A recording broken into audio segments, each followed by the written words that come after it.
excited to share with you a little bit of good that's happening in the Blackbelt region. So oftentimes many come together, and as we do with our families, it may be for a funeral or for something on a sad occasion, but today the Blackbelt region has cause to be happy. The city of Selma has cause to be happy. And in reality, the state of Alabama has cause to be happy. My name is Felicia Lucky. I'm the president of the Blackbelt Community Foundation and a native of the Blackbelt region. I love the Blackbelt. I love all things Blackbelt. While I know that there are many challenges, I know that the opportunities for growth, for transformation are great. And that's why it brings me great joy today to share with you that the Blackbelt Community Foundation has been chosen as a recipient of a grant from the W.K. Kellogg Foundation to address work around truth, racial healing, and transformation.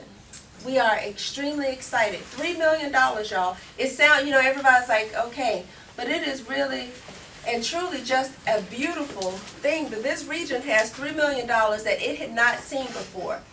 I think that says quite a bit. Think about you and your own money. If you've got some extra money, you don't invest it if you think it's going to be burned up or just thrown away. You want to make an investment in something that you think is worthwhile. So we're excited that today we've been able to partner with, I've been saying since we've been in existence, we have never done any of the work that we've done alone. The only way we've been able to do what we do and to be here for 13 years now has been with good partners. So we're really fortunate today that we have one of our best partners at the table, the Selma Center for Nonviolence, is here with us, and you will actually get a chance to hear from them, and you will find out, and hopefully you will leave today with a better understanding of what $3 million focused on truth, racial healing, and transformation means to Selma and to the Blackbelt region. So with that, I'm going to introduce to you Robert Turner, who is a program officer who actually will manage this program for us, and then he will introduce you to Inka Jackson that many of you all know and love, and she will share the role that her organization will play. And I do want to say this. When the foundation was created, it was created because many philanthropic dollars were not coming into the Blackbelt region. So Montgomery was receiving money, Birmingham, Huntsville, Mobile, many of the larger cities were, but most of the Blackbelt was not. It didn't mean we didn't have good works that were going on. It just meant that dollars weren't coming here. So our founders came together and said, how can we bring those dollars into the region? And then many of the folks who had the money said, well, you need to build a strong organization that can manage those dollars. So the beauty of this story is as we're working around healing, around building relationships to help us to heal and to help us transform, we needed partners to help us do that. So because of the work Selma Center had done, they actually approached us, and because we were positioned to be the entity, I wish I could say it was our brainchild, but it wasn't at the end of the day. This is work that they've always done, and their work really is a good fit for the Blackbelt Community Foundation because we're both trying to build and to transform the Blackbelt at the end of the day. So it was kind of a marriage made in heaven, is the best way to say it. So with that, I'm going to turn it over to Robert and let him share a little bit about whatever he decides to talk to you about today. Thank you, Felicia. And under her leadership, she has done a phenomenal job, and the Blackbelt Community Foundation is really going to do some exceptional work in this region. I'm just pleased to be on board. This is a wonderful opportunity for the Blackbelt region and Selma in particular. Kellogg Foundation has created this process. It's not an initiative, it's not a project, it's a process of engagement that really has no ending date, because the true goal for this is to bring about truth, racial healing, and transformation. Now truth, a lot of people may not like that word because it may rub some people the wrong way, but in order to have healing, if you're sick, you need to know what your illness is. And so that's where truth comes in, and that's something that we should not shy from in doing this process. We're going to be having a lot of meetings, and Inka is going to talk more about that, but we are striving to first of all bring about truth and racial healing. Racial healing is something that we desperately need. We understand that I know others may say, well, we don't have any problems or we've come a long way. Yes, we have come a long way. We have come a very long way. We used to live in a day and age where people sold human beings. You know, children were sold. That's not done anymore. But to go from -100 to 0 is numerical growth, but you still have nothing of value. And so we still need a lot more that we need to do. There's a lot of growth that we need to accomplish there. There are things that, as far as racial healing, we can do better on, and that's what we plan to do. In transformation, this is truly a transformative process. It's a transformative process. In true change, you can build wonderful schools. You can have industry relocate to your areas. You can create 1,000 jobs, but you can have new infrastructure. You can build 1,000 roads, 1,000 bridges. But if the heart hasn't changed, you haven't increased much. And so this process is truly seeking to transform. The difference between this truth and transformation from truth and reconciliation is reconciliation tries to bring people back together. It's a restoration of a relationship. But you and I both know in this area, and I'm from the Black Belt as well, a lot of us have never been together. So you can't reconcile what has never been unified. So this is a transformation to truly bring about change. And that first takes place, true change takes place in the heart. And so the TRHT is what we call it, Truth, Racial Healing, and Transformation, has 5 key areas that we're going to be doing a lot of programming on, well, especially through the Selma Center. And the first one is narrative change, changing how we talk about each other, changing how we write about each other if you're in the press, changing how we sing or rap about each other if you're in entertainment. And that's important. You know, every young black man with a hoodie is not a thug, and every person that likes Leonard Skinner is not a racist. Sweet Home Alabama, Roll Tide, by the way. So we need to change how we think about each other, how we relate to each other. The next thing is racial healing. As I stated before, we need to be okay with seeing people of different races out eating lunch together. We need to be okay with people of different backgrounds sitting down without other folks thinking something is wrong with that. Democrats and Republicans can get along in this country. Separation is another issue of the design area. Talks about housing and talks about health and access to health and access to quality education. Then you have the law. Mass incarceration is a major issue in this area. Equal Justice Initiative, Brian Stevens has done a wonderful job researching that, and other groups as well. The economy, labor, employment, all of those are key program areas that we're looking to do more work on and need your help. Now, to give more specifics about this is, as Felicia stated, the brainchild of this whole entire process, Inka Jackson from the Selma Center. Good afternoon. My name is Inka Jackson. I am the Executive Director of the Selma Center for Nonviolence, Truth, and Reconciliation. I am so excited to be here, and excited because I am from Selma. I was born in Montgomery, raised in Selma, and so often you have initiatives where people from the outside are in charge, but really in this case we're all from the Black Belt, and this is an initiative to help the Black Belt. The center was founded very quickly to address issues of violence in all its forms. So whether that's racial violence, whether that is violence, physical violence, we're now, Selma is the 8th most dangerous place per capita in the country right now. That is so sad. And so part of our work is around that. And part of our work is around, we consider poverty to be a form of violence. And so we were so excited about this opportunity. We are still a very small, relatively new organization. And so we were so excited to partner with the Black Belt Community Foundation, who had previously given us an arts grant to do work on nonviolence using the arts. And so this process is a process that is owned by the community. It is designed for the community to give input, not just on what the problems are, but what the solutions are. And so we will have many community meetings that talk about this. The first step is that we have a multi-sector advisory team, and it's designed that the community, that is reflective of the community. So you have the media as a part of that. You have community organizers as a part of that. You have youth, people who work with youth as a part of that. You have business and economy, education, all these different sectors, so we can collectively help shape what this looks like. Because what it looks like in New York it's not what we need here in the Black Belt. So we get to design collectively as a community what we need for truth, racial healing, and transformation. And by truth, we don't mean one particular narrative. It's a place for us all to share our truth. And to heal as we do that, you know. So we've had in Selma 2 very historic parts of history, from Civil War to Civil Rights, but we've never really gone through a process where we've healed from that. And so this is what that's for. So we can share our truths, we can heal from that, and then we can collectively transform our communities. So some of the ways, some of the ideas we have to do that, because again, this is a community-led event, and so we want the community's ideas about how we can collectively heal and transform this community.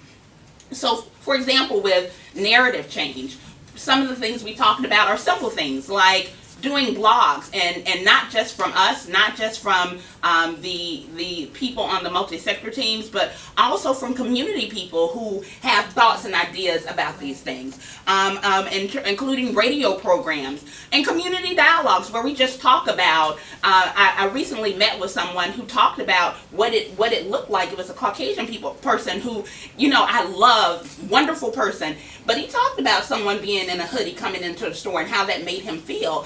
And he recognized that that was not right, but there's been a narrative in this country of the hierarchy of human value. And so we're going to do things to help shift that. And part of that is creating safe spaces where people can share truths and not be condemned for it, not be attacked for it. So he could share that, and it's not like you're a racist. No, let's talk about it and how can we shift that narrative, right? Using the arts to shift that narrative. The arts are very powerful, right? And it's a place that we can come together. And so one of the things we plan to deal with the issue of separation that we would like to do, if the community thinks it's a wonderful idea, is that our schools are still pretty segregated, right? Our county schools are more mixed, but our Selma City schools and private schools in Selma are still very segregated. Well, we would like the students in both of those systems to collect stories and then come together with those stories and put on a production together, right? So all of these things are designed in the end, you shift narrative, but there's also racial healing and relationship building. So those young people begin to build relationships. And there's narrative change that happens when you build relationships, right? One of the other things that we're interested in doing is neighbor circles in terms of relationship building and racial healing. So part of what that looks like is something that we're already doing. Some people in this room participate in beloved community dinners that we have, where there are people from different religions, different races, different socioeconomic backgrounds, different political affiliations. So we have libertarians, Democrats, Republicans, people who, independents, right, who come and we talk about what is the beloved community. What is that to us? That we break bread together, which I think is so powerful. Something almost magical happens when people sit down and eat together, and we don't always do that here. And so in public or in our individual homes. So we use that to try to, for it to be more intimate, so it can be actually in people's home. And we sing. People that play the guitar and do folk music, we all sing together, and it does something special. And so we're building relationships and producing healing through that, and we want to expand that program. We want to do things like Know Your Roots, where we can trace our roots and our genealogy, and we can discuss it and celebrate it collectively. So one of the young men that works with us, he's of Irish descent, and so he's gone to Ireland and traced all of that, and so he is so excited to bring some of that. And as well as my people, I'm still tracing are from West Africa, right? So I can share some of that. Maybe my husband can make us some peanut butter stew, right? That's a West African dish, right? So that we're celebrating our differences and not condemning each other for our differences. One of the things is law. One of the design teams that we'll be working on. And I'm a lawyer, so this one is dear to my heart. One of the things that we want to do is have community and police dialogues, where police and the community are talking and not just complaining, but building relationships. So one of our former police chiefs said there was a murder where there were 11 witnesses and nobody spoke up. And there was someone at that meeting that said it's because there was distrust between the police and so and the community. And we want to help the police help us, right? So we want to focus on building those relationships. One of the things that we want to focus on is restorative justice, which is justice that restores relationships and produces healing. So that looks like someone who is committed an offense. Particularly, we're interested in doing this in the school systems and in juvenile court.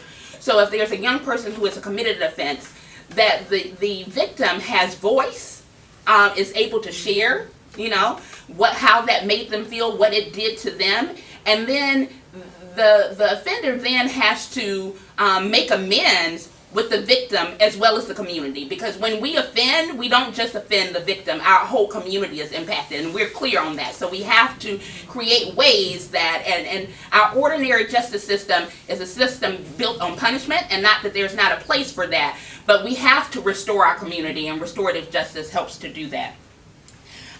So those are just a few things. The last thing is economy, and this is a big one. We are now, I think the Dallas County is the third poorest in the state. In 2014, we were the first poorest in the state. And so we definitely have a lot of work to do around the economy. And this grant will help us to do it. One of the things that we wrote in the grant is so that there will be a study on the local economy, where we can see our assets, that we can see our needs, and we can begin to match those together. So whether that is starting more cooperative economics, and we want to do trainings on those, or whether that is helping people to start small businesses or things like that. But we also wanted to have a community wealth building summit where you have all the stakeholders at the table, community members, business people, politicians who come, and we try to work through this thing collectively. In the end, we think that we are better together. And so this process is designed for us to all come together, discuss what our problems are, and not dwell on the problems, but what are the solutions that we can do to heal and transform our society. And what's really exciting is that the grant allows for re-granting. And so one of the reasons, for example, the center could not do this grant is because we don't have the ability to re-grant, but the Blackbelt Community Foundation does. So people will be able, starting next year, to apply for grants to do some of this work. So you all may have ideas about separation, law, or economy, and you can apply for a grant to do this work in this community. And then we plan to expand from Selma to the Blackbelt, because we often think of Selma and the voting rights movement, but we neglect that this was a Alabama Black Belt movement, right? Not just Selma. And so it is time that we all of the counties work together for the upliftment of the whole. And so moving forward, we'll start in Selma, then transition to the Black Belt larger.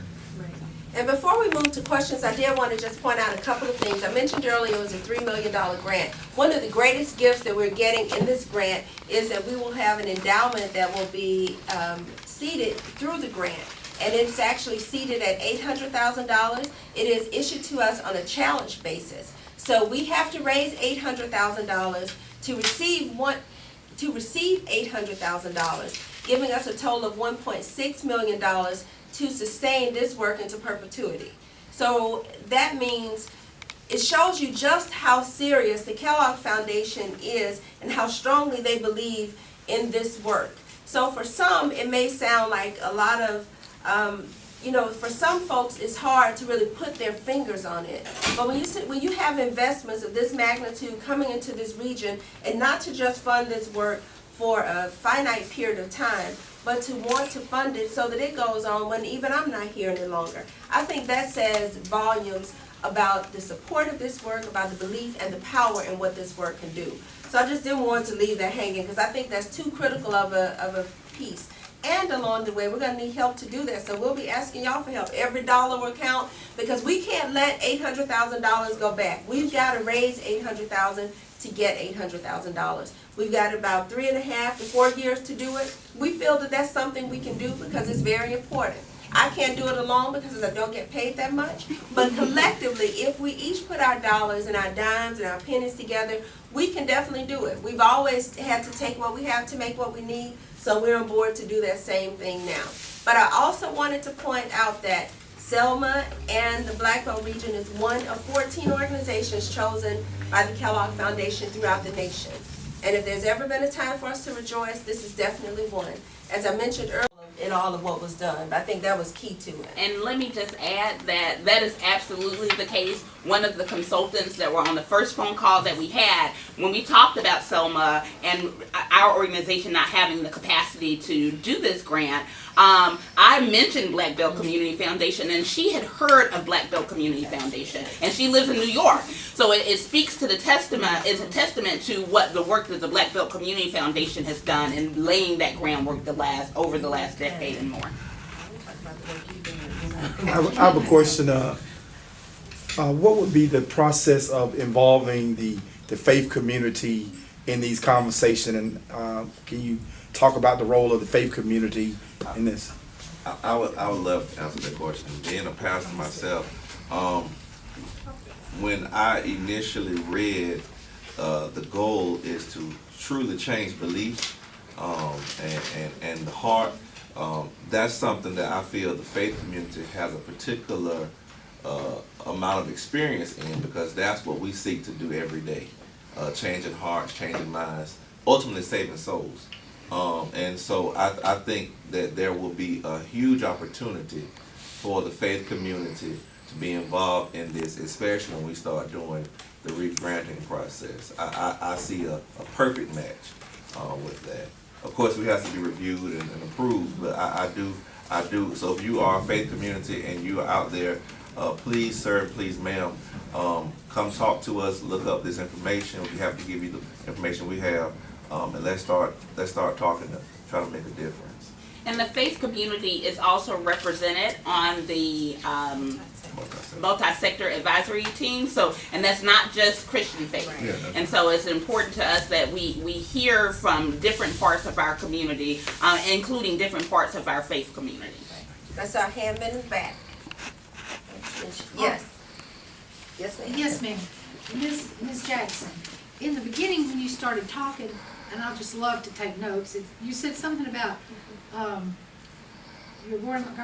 something about consider poverty or something.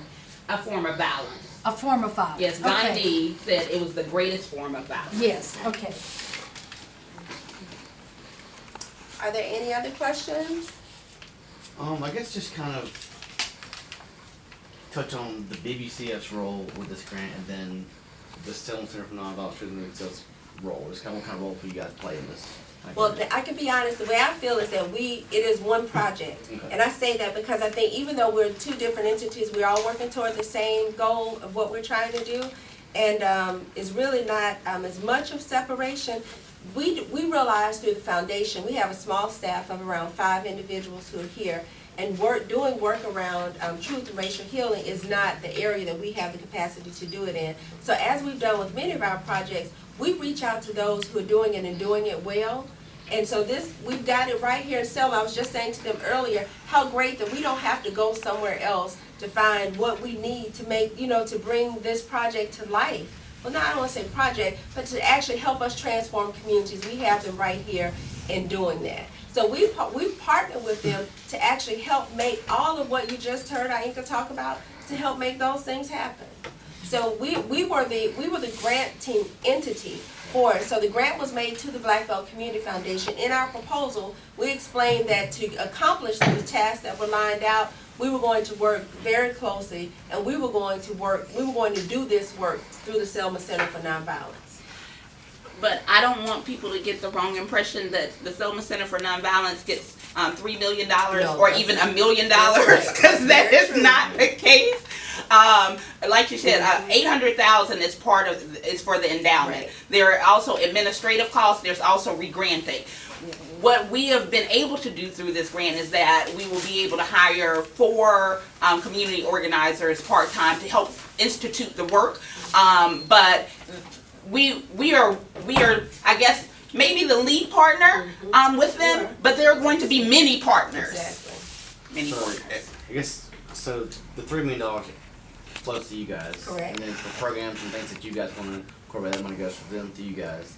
And if there's other organizations that wanna get involved, will they get re-granted as part of that money as well if they have? They'll go through a process, correct. So what we do is, as with every grant, you write what your intentions are, the funder says, this is what we will fund you to do, then make it happen. So we have to have, almost, it's not a grant application, but we have an understanding of what we're asking of them, what's expected of them, and they say this is what we're prepared to do. We work out a contract and then that work is done. We will do the same with other grantees along the way in making the grant and then holding them accountable to what they say they will do.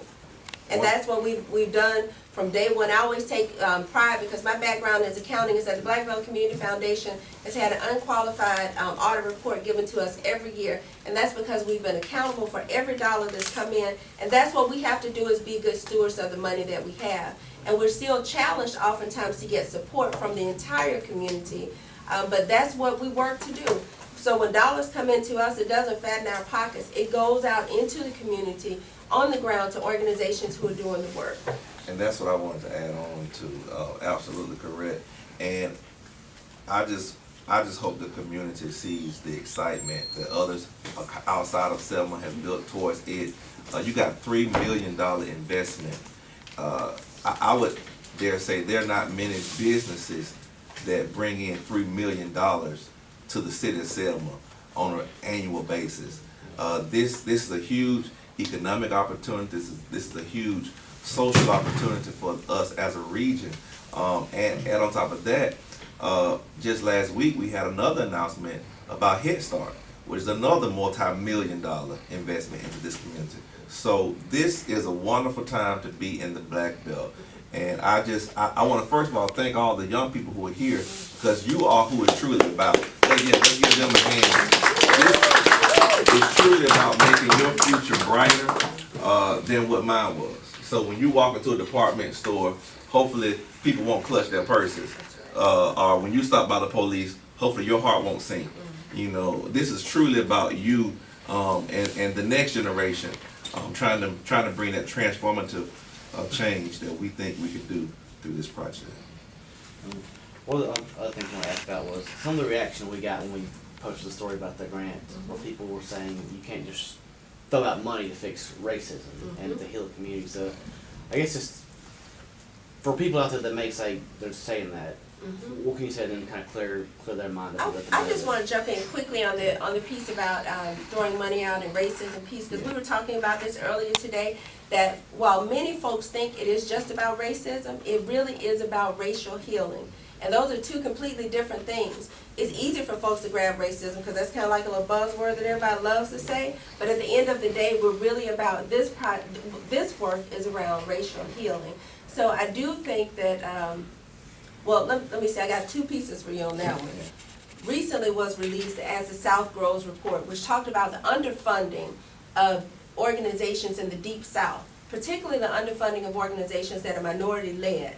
So while many of the larger organizations have lots of money, they're going to larger white-led institutions. And not as much has come to organizations in the Deep South that are being led by people of color. So there is an opportunity to do that. So granted, money does not fix that, because what's amazing, the Community Foundation of Greater Buffalo and Buffalo, New York is also a grant recipient of this. So it's not just something that is native only to the South. It really is a national problem. So healing has got to take place, whether it's in Selma, Alabama, whether it's in New Orleans, Louisiana, whether it's in Buffalo, whether it's in Richmond, Virginia. Healing has got to take place for our entire nation to heal. And I think if we've never seen or thought about it before, over the last, I say since January 20th, I think we know that there is a great, great need for healing in our communities, and we have to start somewhere. $3 million is not going to erase it. And when we come back at the end of the 4th year of this grant, everything will not be made right. So $3 million doesn't do that. It would be great if it did, but it doesn't. But what we're going to do is we're going to put an awfully big dent into what needs to be done. And if I can add that one of the comments that I read on Facebook to the article I thought helped. It said that the core of racism, and I don't know if this is the core, but the core of racism is ignorance, and the cure for ignorance is education. And you need money for education, right? And so at a very basic level, if you have been around the same things all your life, and it doesn't matter if that's in a housing community or if that's in a farm community, if you haven't seen anything else, you have those views. So we have to create opportunities for people to see other things. And quite frankly, we were doing this work. I've been working 2 jobs with 1 paycheck, so we're going to do the work regardless, right? But it is a lot easier if you have the funds to do the work, so that when you're doing for example, the neighbor circles, right, that food can be present, right? That costs money, just on a very basic level. That if you are having plays or productions, or that stuff costs money. So on a very basic level, to do the work of racial healing and transformation and truth, it takes funds to be able to do those things and do them well, and to the extent that we want to do them, which is where it has long-lasting effects. And so, not just 3-4 years, but we're in this for the long haul, and we hope the community is as well. And we also recognize that with this type of work, you're gonna have people who try to throw out distractions. And we're focused on our goal and our mission, and we're not gonna be distracted or deterred. Obviously, money can't buy change in people's heart. That takes, in my opinion, a higher being to do that. But money can help buy resources to influence what people believe in their heart. So, but not to belabor that point, but we are already understanding of the fact that we're going to have some people are not going to support this. We understand that. And they're going to find reasons to hide behind other opinions or theories, but we're going to keep going forward and trying to march on to the victory is won. Amen. All right, any other questions, comments? If not, thank you all so much for your time. Next time.